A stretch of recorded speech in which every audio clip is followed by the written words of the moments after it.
पेणमध्ये strong रूममध्ये घडलेल्या एका अनोख्या घटनेनं प्रशासकीय वर्तुळात एकच खळबळ उडाली आहे. मतदान प्रक्रिया पूर्ण झाल्यानंतर ईव्हीएम, व्हीव्हीपॅट, निवडणूक कागदपत्र तसंच इतर महत्वाची साधन सामुग्री स्ट्रॉंग रूममध्ये सुरक्षित ठेवण्यात आली आहे. या स्ट्रॉंग रूमवर 24 तास पोलीस बंदोबस्त, सीसीटीव्ही निरीक्षण आणि प्रशासनाचा कडक पहारा असतो.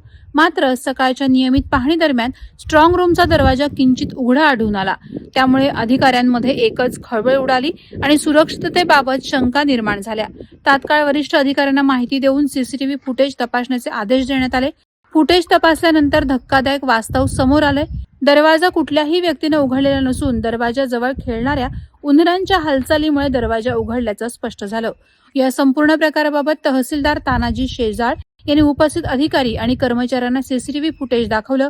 स्ट्रॉंग रूम मधील सर्व साहित्य सुरक्षित असून कोणतीही फाईल, निवडणूक साहित्य किंवा मालमत्ता गायब नसल्याचं त्यांनी स्पष्ट केलं. दरम्यान या घटनेचे फोटो सोशल मीडियावर व्हायरल झाल्यानंतर पेणमधील नागरिकांमध्ये विविध शंका, कुशंका व्यक्त होत आहेत.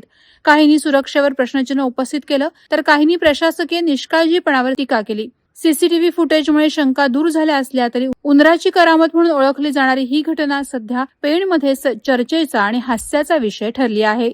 वादळवारा लाईव्हसाठी किरण बांधणकर, पेण. नवी मुंबई व रायगड जिल्ह्यातील ताज्या बातम्या आणि घडामोडींसाठी सबस्क्राईब करा वादळवारा लाईव्ह चॅनल आणि दाबा बेल आयकॉन.